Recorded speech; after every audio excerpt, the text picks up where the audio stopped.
I've got a confession to make. I need to get this off my chest. As a business owner, we all make mistakes.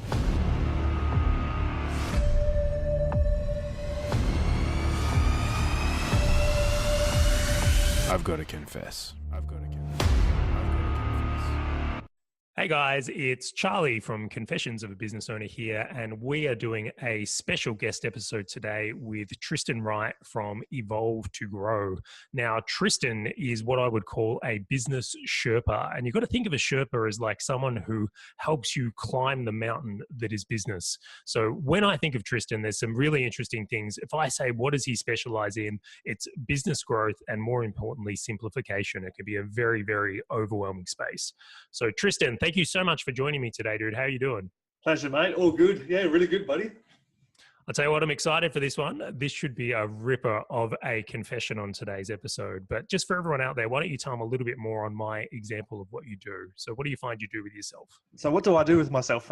Literally, I'm in the business of helping people. Like I just love going out and working with people and helping them grow their business. It's just so much fun for me, and the reason I do it is because I've been in business myself and owned a business and had the highs and had the lows of running a business, and know how lonely it can be and how exhilarating it can be. And the fact is that you actually need to have people around you to be able to grow in both your business and your life. So basically all I do is go out and help other people. Absolutely. And I agree with that statement. Business is a team sport. Even if you are the only one in your business, there's certainly always going to be people around you. And that's what makes the difference. That's what makes it fun. Like, I don't think it would be, if it was like playing a game of Tetris on your phone, I'm not sure I would get the same enjoyment out of it. So very, very true statement. And you have to be competitive with it. Tetris, yeah, if it's like a game of Tetris, you can hit the end goal pretty easily. But business keeps on growing and changing over time as well. Definitely. So we're going to go straight into the confession of today because I feel like I'm dying to know this story now. I'm very fortunate that I've got to get to know you a little bit on a personal level as well and hear little bits and pieces of this before. But let's dive into it, Tristan. What are you here to confess today? So don't want to stick your head in the sand when things go belly up. Because if you stick your head in the sand when you've got issues with business, when you wake up, you end up probably 6 figures in debt like I did. So today's confession is do not stick your head in the sand because you're likely to end up with 6 figures in debt like Tristan did. So take us through it. How did it all happen? So I as you know, Charlie, and for everyone else, I had a business in where we were selling lycra. So if you're in Melbourne, there's a road called Beach Road, and there's people right up and down Beach Road, and they're cyclists, and I'm probably one of the people to blame for dressing them. So they would come to me to buy cycling clothing. So I built that up over time, and it was going really nicely, and making me a nice little income, and I was able to travel the world and all this sort of fun stuff, as you do when you've got a successful business. But I didn't necessarily have the best work-life balance. And when you don't have the best work-life balance, you forget to communicate with people that are important to you, like your friends and your family, and you think everything's going along swimmingly. But then one day, the people that matter most to you, or the person that you think matters the most to you, comes to you and says, "Oh, by the way, our marriage is over." So, yeah, it's a hard day. That is a very, very tough day. That was a tough day. In hindsight, it's probably one of the best things, if not the best thing that happened to me. But in the following few days and weeks and months, I didn't know how to deal with it. I didn't know how to deal with my personal life or my business life. So, for me, the simplest thing was to put my head in the sand and just ignore everything that was going on around me. Because it's just that was just the level of my maturity at the time. Now, did that come out of left field? Were you expecting this at all, or did this sideswipe you this day? So looking back, there was definitely warning signs, but I didn't. I either ignored the warning signs or I didn't see them.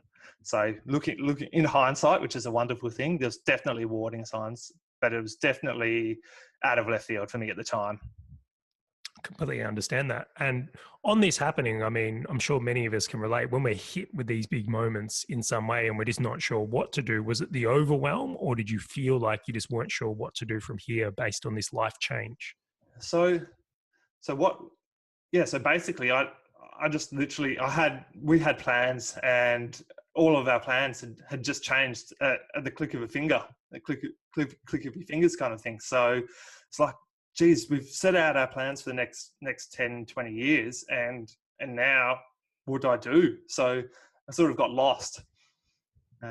So when you get lost, you get confused kind of thing, and you start searching for your purpose, or wondering what is your purpose. Absolutely. So how long did you have your head in the sand for, as you put it then? It was about 6 months. So there's times where I poked my head back up and had a look around, and it's still a bit scary. Like I had staff running the business. So the sales were still coming in the business, and I was still turning over good figures. But personal life and everything, I sort of had my head in the sand, that I was scared of what was happening in the real world for about 6 months. And what happened to the business in that 6 months? So the business kept on turning over a nice revenue, but everything that I'd been working on project wise ended up going belly up, and ended up I was approving expenses, thinking, yeah, my staff will be able to manage this and all that sort of stuff. But I hadn't trained them, or I hadn't systemized and set in place proper processes and everything wasn't ready to go live at that stage. So I was in a massive growth phase at that period. I was implementing a new website, a new ordering system, and new products. And when you're doing that like that, they're big expenses. But if you're not managing it properly and you don't have it all systematized properly, it ends up being quite a costly expense. So I sort of came to and started realizing that I needed to actually get on with life and start working in the business again about 6 months later. But when I looked at my reporting, I was like, oh geez, I've made all these expenses, but they haven't started. Oh, sorry, I've made all these purchases and started spending money everywhere, but where's it all gone? And I was definitely in debt, well over $150,000. So was that quite a turnaround? Because you kind of sound like it was a very profitable or reasonably profitable company to that point. And then to that 6 months, there's been a turn and we've all of a sudden got debt and things like that. What was the big wake up moment for you? So like I had been investing a lot of money in the business, and it was around the launch of all these investments that my personal life went to shit, kind of thing. And if I had have kept on going with it, it would have been okay. But we started making incorrect decisions in the business and with all these investments. And because we made all these incorrect decisions, we had to try and fix it, and it just started costing more and more money. So it was when I looked at the reports, and it's like, geez, we're just going backwards here. We've got massive revenue, but we're going backwards and turning it a loss. That I was like, we just have to change things and cut everything to the bare bone and rebuild. Because you look at your bank account and you look at your loans and you're like, I can't pay this back. It's not a nice position to be in. I'm sure it was a very humbling moment when you saw that from there. So you come back to your business after this 6 month period, which I'm sure everyone can understand when something like that happens in our personal lives. But what was your, I suppose, method to getting out of that mess? How did you start to weed through what was important to deal with and how to tackle the challenge at hand? So literally at the start, I had no idea what to do because I wasn't in the best shape. But it was about talking to people that had been there and done that were running and had run successful businesses. And the simplest thing was minimizing all ongoing expenses that weren't revenue making and profit making straight away. So when your business isn't doing well, you look at what's making you money, what's not making you money. Anything that you're spending money on that's not making you money, you stop it immediately so you can stop the bleeding. And so I had to go into triage mode for a period of months, and then go out. Like, up until that period, I hadn't actually spent a lot of time with mentors or coaches or advisors, because I was in my late 20s. So I was like, geez, I can do this well. I'm growing at a rate, and I'm running a successful business. Why do I need to go and get help, kind of thing? So I was just a bit of an arrogant fool in hindsight. And then I went out. Isn't that funny in those moments? It's like, once upon a time, I knew everything as well. Like, I wish I could go back to being 15. At that point in my life, I feel like I did know everything. Yeah. You knew everything you needed to know at that time. Yeah, very interesting, but very, very true statement. And that's certainly something I reflect back on as well, is like, mentors really have made such a huge, big difference in my life, and communicating and being part of communities with other business owners. And I wish I could look back and go back and put more into that and put more effort into that, because I think it is a bit of the secret sauce. So there's a big hint for the listeners there as well. But that sounds really great, Tristan. So you've gotten in touch with mentors and other business owners who have been in similar situations and started to wean out what's working and not working from there. How long did it take for you to kind of find your way out of that? And was there any strategies that particularly worked? So I ended up selling the business 18 months later, and I ended up selling it to and making a profit out of it. So so it was about an 18-month period for a turnaround for the business, and I thought I'd systemized it beforehand, and I thought I'd removed myself from the business, but there's still major components that had to run through me that would hold things up. So it was about removing my decision-making capability from the business, and empowering the people that worked for me to make those decisions and take ownership of them. And as soon as I was able to do that, the business was able to grow and pay back its debts and make a profit. Fantastic. I think that's a very vital step. It's one thing to systemize processes in your business or have people do things on a set structure, but the decision-making element is such a vital one when it comes to being completely removed. So that's a great find. Yeah. So literally taking me out of the decision-making process was what allowed us to grow the business back. And obviously we had to put in place a lot of systems and procedures to be able to do that, because if you don't, the business will run the potential to go backwards again. But you do it properly, you go well. Now, you mentioned something a little bit earlier about having the, I suppose, financial insight or the reporting to see what was and wasn't working. And I'm very interested to your view on this.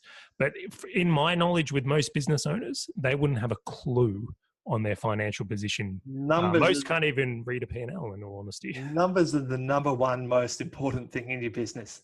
Everything comes back to numbers.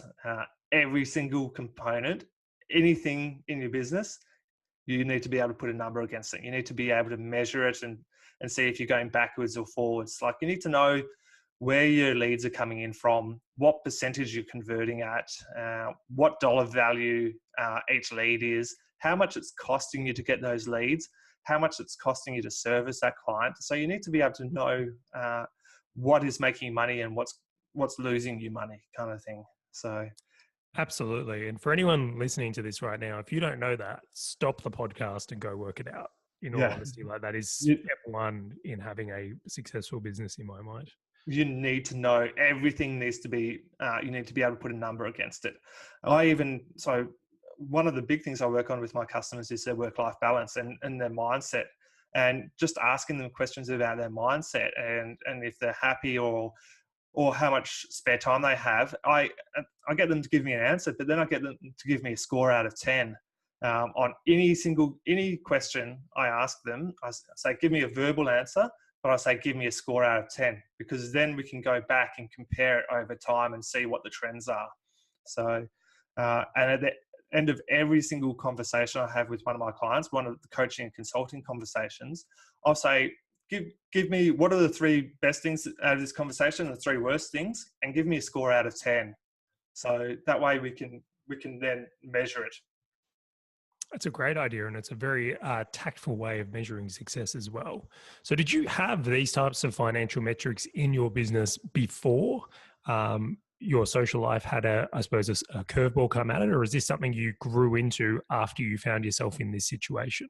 I had them at a high level, but I didn't have them at the detailed level. I didn't have the trends in there, so I wasn't measuring the trends. And if I was able to measure the trends, I would have been able to forecast lots of different things in the business.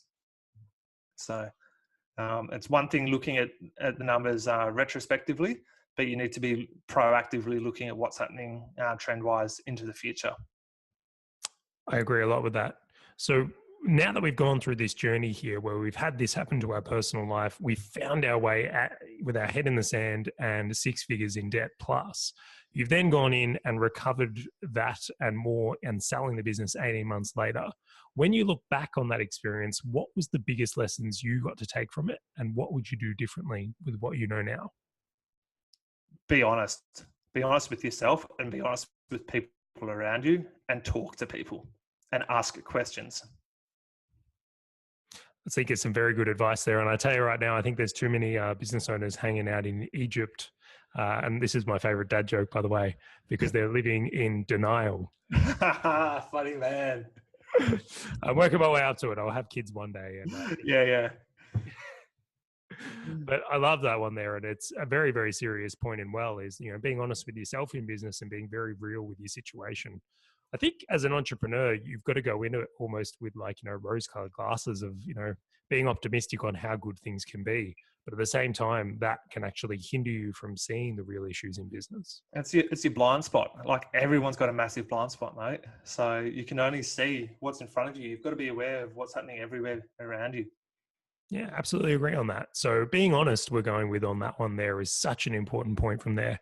Let me ask you this then, you've gone on from that journey and now you're moving into this Sherpa space where you are helping people a lot more. Yep. In your opinion, and this will be an opinion piece, what is the thing you see most commonly as the mistake business owners are making these days? The mistake. That's a good one. They don't have belief in themselves. So they've got a belief that they can run a job, but they don't have a belief or an understanding that they can run a business or a company. Good answer. I like that one. I would say that's true. And especially, I don't know if you've seen this as well, but I often come across people and it's like they're doing something awesome, but they're not confident in it. Correct. Yeah. So they're good at delivering what they do as a one-man band or 3 or 4 people. And that's the space I play in, the 1 to 10, 1 to 20 people. They just don't have the confidence or the belief or understanding how to turn their skill set into a company or a business and remove themselves and offer their value to more people. Brilliant. So when you work with a business owner, how do you identify what they should be working on? They identify it. I ask the questions. So it's simple. For me, it's simple because I've been there and done that and done lots of extracurricular studies since. But 9 out of 10 business owners, if I ask them the question where exactly their business is going to be in 1 year or 3 years' time, will say they've got no idea. So lack of planning seems to come into this a little bit as well. Yeah. So they've got a dream that they want to be earning $500K or $300K or $1 million. And they want to be there in a couple of years' time. But they've got no idea on exact time frame and how they're going to do it. They might have it in their mind, but they don't have it written down. Absolutely. So you mentioned selling a business as a part of this. And personally, I think it's the true entrepreneurial journey is to go on and sell your business. Like, it's not the idea of every business lasts forever. How did you find the experience of selling your company? That's a fun one. Selling business. For me, it wasn't the easiest process. Like, everything up until signing the papers and signing the papers was we're all on the same page. But doing the handover, it's actually quite an in-depth and detailed process, and making sure everyone's happy and they receive all the IP. It can get messy. Can you tell us more about that? What got messy? So you looking at it from an IP perspective, was it just that their expectations were different to your expectations? So So making sure the IP is shared correctly and in a visible manner, and making sure, even to the extent of ensuring all your books are accurate and knowing where all your clients are, and because if you don't have everything documented properly, and how-to documents, the people you sell to are always going to be coming back to you and saying, "Oh, where's this or where's that," kind of thing. So you need, I didn't perfectly systemize and optimize my business, so like I was always having periods where where's this in the, and like, so all of that, our document management system was Google Drive, and all the different folders, and then the CRM, and knowing exactly where everything is. It can get messy, kind of thing. It definitely can. I would agree with that as well. With what you know now, would you go about it in a different way? Do you think you learned from that experience and could sell a business differently? Do you think business owners need to do stuff differently now if their intent is to sell down the road?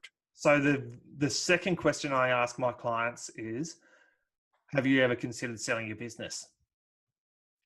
So literally every day. So literally, I say, what's your revenue now? What's your dream revenue? So that's question one. Question two, have you considered selling your business? Question four is, when will you be selling the business? Every single business, you have to, no, you don't have to. You need to I believe you need to build your business as if you're planning on selling it in X amount of years. Because if you build your business based on the assumption that it's going to be sold, you're going to be making it neat, the business neat, and all the operations and systems perfect. So it's a lot easier to sell, and it's a lot more valuable. So even if you don't sell your business, you've been working on your business and making it easy for someone else to understand from day dot. So if you're sick in 6 months' time, it's easy for you to bring a manager in because you've already been planning this for the future. Well, I muchly agree with that. I'm of the belief that you should always be building your business so it is ready for sale, although it can not need you, because as you mentioned, getting sick or needing to take care of a loved one or all kinds of things can come up when you may not be available for your own business. And if you are the bottleneck, there's a huge challenge when that point comes. So very, very wise words there. Well, in my belief anyway. All right, so we'll change things up a bit here because I'm very, very curious on the other side of things. And thank you for sharing a part of this story from here. But who are the business owners you most respect? Like, who are the ones you look up to? That's a good one. So there's actually a guy that I met a couple of weeks ago in the co-sharing space that I work in at Waterman's in Chadstone. So for people that don't know, Charlie and I are both in Melbourne, Victoria. And I share an office at one of the major shopping centres, and there's a business owner there. He's an accountant, and he's 30 or 31, and in the space of 2 years, he's been able to grow his business from zero up to $2 million in fees. And most accountants don't do that in their lifetime. And the most impressive thing is that everything is systemized and automated, and he only needs to work in his business maybe 15 hours a week. So, brilliant. So what do you think? I mean, that's a great story in itself, but what do you think created that? What has he done so well to be able to project that amount of growth and leverage? So the growth side of things is most accountants are very good at serving their clients and doing the job, but he's worked on the business from day one and worked on his brand exposure and making sure he's omnipresent. Wherever people go and ask about an accountant, he will pop up on the internet, or his company will pop up everywhere. And he's a very charismatic person. And he's someone that can communicate with business owners. Whereas traditionally, a lot of accountants are very backwards in the way they bring clients in.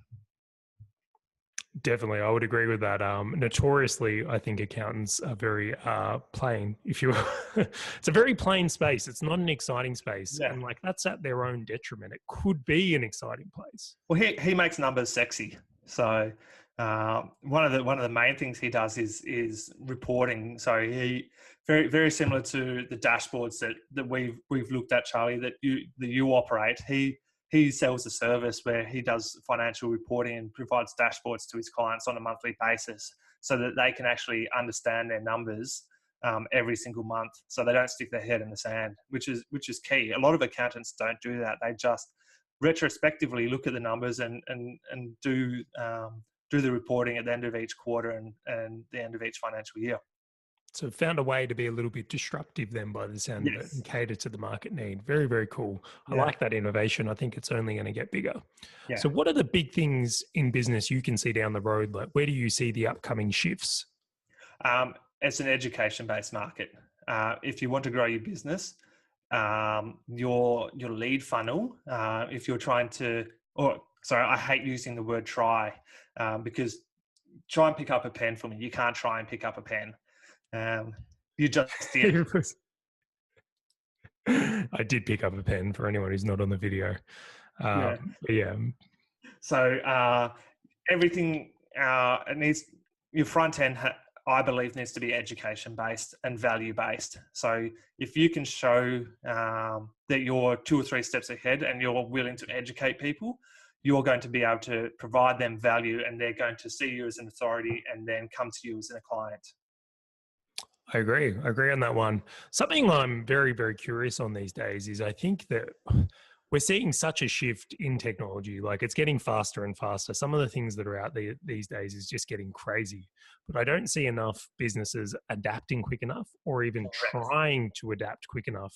And I wonder if you've ever heard this saying, and if you would kind of agree with it, is there's a mother and a daughter, and they're having a Sunday roast. And what makes the Sunday roast special for this family is that they cut the front and the back off the roast. So they intentionally have a turkey and they cut the front and the back off it. And that's how it's always been done.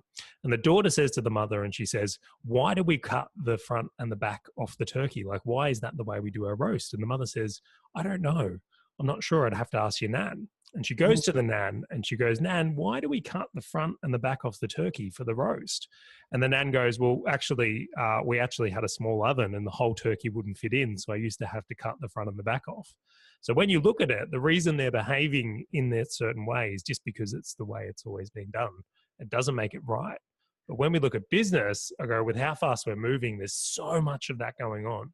I've got a perfect example for you. With businesses, what's the traditional way people in a service-based industry charge their clients? I think it's 3 times cost of... Sorry, like as in when they send an invoice, when do they expect payment? 30 days. Before or after the service is delivered? After. Okay. So I'll tell you how I do my service. My clients pay me 2 months in advance. If they want to work with me, they've got to be paying me 2 months in advance. If they don't do that, they don't get to work with me. They don't get the opportunity. So why? Just because the industry has always been paying 30 days in arrears, why do you have to keep doing that? Why do you have to abide by that?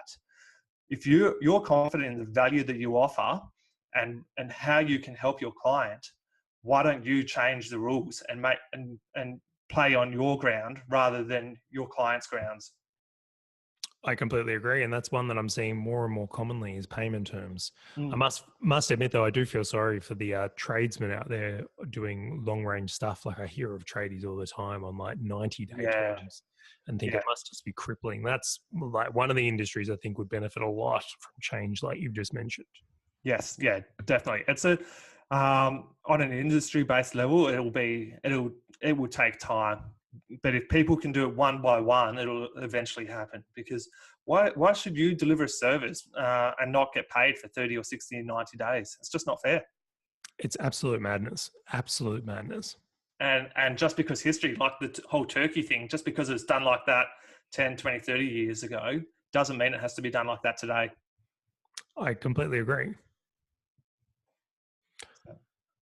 All right, I'm going over to my sheet here because I wanted to make sure we covered some certain things from there. And I think you've got an interesting mind, Tristan. When we do have conversations, I'm always ears pricked up for how you answer it because I think you answer things in a bit of a way that most people don't. So I wanted to know, where do you learn from? What are the things you look to develop yourself? Am I allowed to swear? Yeah, go fucking rile. So I fuck up and I fuck up fast. Quick, So is that trial and error? The more I fuck up, the sooner I'm going to succeed. I would agree with that. I think that's a very interesting way to put it. It's funny that even in this, you said that it was the best thing that ever happened to you was effectively one of the hardest days in your life, I'm sure, because it helped you develop. Yep. So that's the method for Tristan. Yeah. I obviously look at what others do and spend time with others and learn from them. But I learn from experience. And the more I do something, the better I get at it. And if I fuck up, I know that this doesn't work. And as long as I take that on board and deviate slightly, I know that I'm going to keep moving forward. So I've got a wealth of experience. I've done so many different things. Tell me many people, anyone else you know, not many people can say they've run a seven-figure business. They've run an international cycling team. They've almost gone bankrupt before they've even turned 30, kind of thing. So and had had a multinational company in a sense. Definitely. I think it's a huge accolade to your accomplishments to have done that before 30. And then to be taking it all on again after selling a business, I think even says more about it, because undoubtedly you would learn a lot from that experience. Yeah. So I want to ask you a question here. For anyone that's, does have their head in the sand at the moment, what's the advice you would give them to get through that or to help that transition be as easy as possible? Simply talk to someone. Just go and talk to someone that's been there. Even don't talk to your family and friends because they're just going to want to support you. Go and talk to someone outside your immediate social network. Talk to anyone else in business, as long as they're making a profit and they're moving forward in their business. That's number one thing. But do not take advice from your immediate family. Oh, now we're getting a little bit controversial. Do not listen to family and friends is the pick there. There's a lot of truth in that though, and I can already see this. One of the things I think back to in my career is that how much my parents, especially or friends, cared about me, where they would almost encourage me not to be in business because of the risk. And it's not that they didn't love me or that they didn't want things to go well. Because they did love you. Exactly, and that's the danger. I want to tell you this little story. I think it's an imperative one. Is I was actually, believe it or not, on the topic of today, I was going to see my accountant and I was way too early for the meeting. Melbourne traffic can be interesting and I wanted to make sure I wasn't late. So I left really early and there was a McDonald's next to the accountant. And I went in there and I grabbed a coffee and I sat down with my notebook and did some email on my phone, I believe, at the time. But what was interesting is there was these two girls sitting kind of in the booth next to me. And they were talking quite loudly, which is why I could hear this conversation, not that I wanted to. But one of them was quite overweight and one of them was quite thin. Now, the one that was quite thin, funnily enough, was eating chicken nuggets. And the one that was overweight was saying, look, I'm not going to eat anything here because I'm trying to, improve my health because I want to have kids. And it's really important at this point where it's like, she said she doesn't want to eat McDonald's because she wants to have kids. Like, how important is that? Now, that friend went and ordered nuggets and sat there and ate them in front of them to the point where they kept offering the nuggets to the other person and she broke her. So all of a sudden, this girl started eating the nuggets and I wanted to slap the nuggets out of her hand because I'm like, you're trying to have a family. But the friend just kept saying things like, oh, this one time doesn't matter. It's only one more nugget. And before you know it, they're ordering more nuggets and dessert. Oh, it's the start of a habit. But this was a friend. And I remember that moment distinctly because I looked at it and gone, sometimes your friends are just the worst people to have around you. And it's not because they don't care, it's because they do. So I think there's a lot of wisdom in that. Yeah, definitely. Oh, so that's a hard pill to swallow on many occasions. But ultimately, I think we all want to hang around more people that have, be, and do the things we want out of our own lives or hope to become in that experience. Definitely. Always hang around with people that are one or two steps ahead of you. Absolutely. You end up being the person of the five closest people to you. If you look at the five closest people to you, you'll pick up their habits and their mindset and the way they see life. I couldn't agree more with that. That's something I've noticed a lot in my own life is when you upgrade those five people or consciously put effort into identifying those five people, it can make all the difference. An interesting thing is one of those people could be the radio. So do you think that counts? Like if you're listening to a lot of podcasts like this great one, I'm just going to give this a shameless plug here, that can have an effect? Definitely. And the reverse effect is if you're listening to trash radio on the way to and from work, your mind goes down to the level of the conversation that they're talking about. Oh, come on. I do love a bit of Hughesy, Kate and Dave in the mornings. Oh, no. God, that must have been like 10 years ago now. Yeah, I reckon it probably was, mate. So I don't know who's on the radio anymore. I couldn't tell you. So that was my chance. Hopefully they still are. I like them. I'm sure they're on somewhere. They're not together anymore, but they'll be on different radio shows together and TV as well. So I'm a bit devastated on the back of that. But that's a really good point as well there is that, what information we're filling our minds with can make a huge difference. Definitely. So you need to be careful about what you put into your mind because you only get one shot at it. So you need to make a good go at it. Is there any books or audio programs or CDs or podcasts that you've listened to that you think have had a big impact on you? Like, what's your favorite? So I'm a weird one. I actually don't listen to many books, to many podcasts, or I don't read a lot of books. I've read a few of the Richard Branson ones and Tim Ferriss, but I honestly don't listen to podcasts. As I said earlier, I fuck up and fuck up fast, and then I get success from there. And then I'll talk to the people. I find I get a lot more value by person-to-person interaction than I do from listening to podcasts. Oh, well, it means accept Confessions of a Business Owner because obviously that is the greatest podcast we should all listen to. Of course. I'm glad we sorted that out. Different people have different learning styles. And it's just my learning style is very, very much interactive. And some people learn from reading. Some people learn from listening. Some people learn from observing. My learning style is from interaction. I think that's a really important point as well. And like, for instance, you mentioned it there is like, I'm an audio person. Like I know that for me, that audio is the way I consume and actually, I suppose, learn the best. Like I find I retain a lot of information from audio over reading. Yep. So it's certainly true that all our learning styles are different and what works for one may not work for another. Yeah. Like most people I know, that talk business, watch. So the people that are looking to grow their business, not necessarily growing their business, they listen and read a lot. There's people that listen. They don't have a plan or a structure around where they listen and read. I know, Charlie, you've got a plan and structure around when you listen. Like when you go for your walk in the morning, you've got your podcast on. So you've got that structure around. So you're actually growing. But the people that don't have a structure around when they learn, they're the people that are wanting to grow but aren't quite growing yet. Typically speaking, like I'm happy to be proven wrong.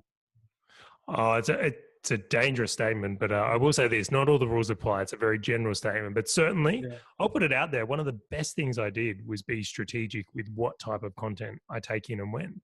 Yes. Yeah. You have to be strategic about everything you do. So personally, what I like to do, and I'll just go through my own vibe here because you've mentioned my little routine, is I like 20-minute chunks. I found is the sweet spot for me. Yep. And I like to do one in the morning. So I'll get up and consume 20 minutes of audio or maybe a book, depending if I can't get it on audio. And then I'll also take a lunchtime walk just to separate the day. And that's often when I'll consume another 20-minute block. And it's interesting because often I get ideas in these interviews, particularly I make sure I listen to like a business one that's on the topic of what I'm dealing with that day. And sometimes I can come home with my problem solved and go, oh, I didn't see it that way. Maybe if I look at it from here, and it can change my whole afternoon. Yeah. Other times it can derail me and the whole team and they're like, oh, stop listening to shit on your walk. It's interesting that you do it in 20-minute chunks because a lot of studies have shown that 17 to 18 minutes is an ideal time frame to be able to consume content, especially interactive content. So the fact that you've learned yourself, the 20 minutes is ideal. That's it just proves that theory. Well, it just kind of fitted my day, but I'm glad to fit in with this study. I'll confirm the data nonetheless. All right, Tristan, well, we're going to wrap this one up from here. It's been such a pleasure to have you on the show and hear more about your story and how you've overcome things and a little bit more of an understanding of how you see business. Where can people come if they want to learn more about you or get involved with what you're doing? So more than happy. Thanks for having me, first of all. It's been a pleasure and just love talking to people and talking about business. So more than happy for people to jump on my website. So it's www.evolvetogrow.com.au. And even as an offer, if people want to spend a bit of time with me talking about their business, Charlie will share one of my landing pages, and I'm more than happy to spend about an hour with any of your guests if they want to do that as well, mate. That is a massively kind offer and a huge amount of appreciation. And thank you for being on the show. It's been a bunch of fun discussing these topics because, as you kind of mentioned, is like you got to be careful who you discuss these things with. But that's such a brilliant offer. I'll grab a link off you and we'll make sure we include it in the show notes. So anyone who is listening to Confessions of a Business Owner, to get an hour of Tristan's time and go through maybe where your biggest roadblock is or how to solve a business issue could make all the difference. So I highly encourage it. Yeah, definitely. So, just helping people and helping them go to that next step, mate. And the number one thing is to be truthful about who you are and what you're passionate about, and be truthful about your business as well. Couldn't agree more. I think that's such a great statement. So we'll leave it on that one, Tristan. Thank you so much for being with me today. That's it for Confessions of a Business Owner and Tristan Wright's Confession. Thanks, guys.